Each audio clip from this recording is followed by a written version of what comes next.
Ah. Oh yeah. What's your story, Yash? In my case, well, but by the way, responding to Rams, the marketing company was TAP. It's a national hairline. No, not hairline, airline like planes and Yeah. shit.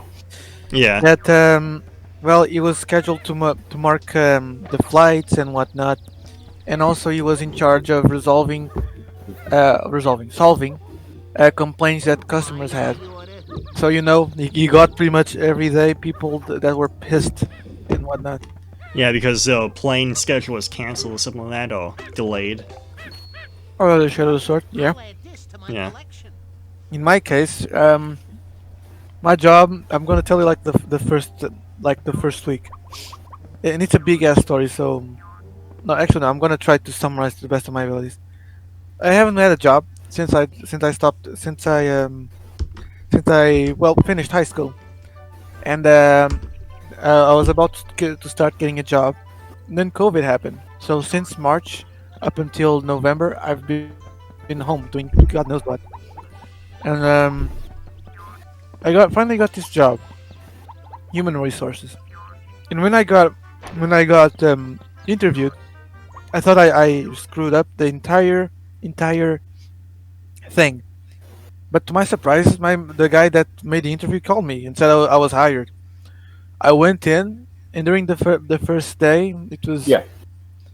um, well, the first day I did the first fuck up.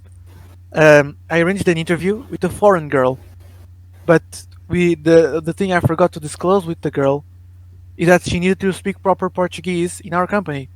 She didn't. My boss on the first day told me that berated me, saying I shouldn't have done that, and he told me to go there and sorry, and to go tell her myself that she's not She's not Portuguese enough. yeah, Yeah. she's not for she's not what's the word I'm looking for here in the American language? Ethnic? Fluent.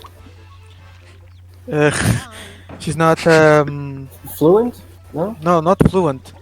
Like the word for someone that isn't apt for the job at hand. Ah, she's inept. She's inept. Yep. That's the word. Inept. She's not inept for the job at hand. The woman give like a very passive aggressive smile and whatnot. So it's fine. And then she left like a rude message on the company's phone towarded at me. And yeah, that's how I first started my job there. The third day there was this old chick there, an old woman that speak Portuguese but with a Spanish accent, and she was looking for a job. She was desperate as well. She had arthritis on her hands, and again, I could only send to call center people with experience. She didn't have none of it. So when I told my boss that this woman applied for a job at our company and had hand arthritis, she wasn't capable for the job at hand. He just shrugged off and told me, tell her she's hired. That's basically it. She didn't have experience. She was sick, and my boss just told me hire her.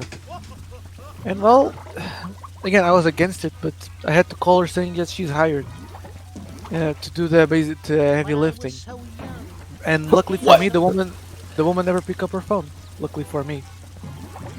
Wait, actual, she was doing like heavy lifting for like baggages and luggages. I was thinking that too. Yeah, kind of. Oh. Oh, Yeah, I had to arrange that, but so happily for me, she never picked up the phone, which is good. My conscience is a bit clean on that one. She had arthritis in the hands. That's why she didn't pick up. Yeah, Yeah. yeah. In hindsight, that's probably it. Not Yep. even joking. But what else? Well, there was like this. Oh yeah. Later down the road, a few weeks later, there was there was like I was arranging phone calls to to our companies for the door to door, exclusively door to door. And this one woman felt really offended that I even they even said the name door to door to her. She insulted me hard. telling me to. She insulted me, insulted my company, insulted my boss, everything in between. And I had like this little moment, of like I don't know what happened. I had it all went blank, but I legit just told her to fuck off. Literally, I told her to fuck off by a phone. I don't know what happened. I should have kept my composure. I told her to fuck off. We both stayed in silent, and before she could spew any word, I literally just pressed the red button to hang up and blocked her account. And I prayed that no word got up to my boss, because I was alone at the office. And yeah, it felt so good telling someone to fuck off. Really felt good. I legit hated people in that job. My boss was so cheap that in the office we didn't have like proper air refresheners. We had to light up those sticks, incense sticks. I don't know how you call it in American. Yeah, that's good. Incense sticks, and yeah, I had to go around like like shaking that stick to put scent on our store. It was such an idiot thing to do that even when I got to the bathroom, I pretended like it was like a Harry Potter one.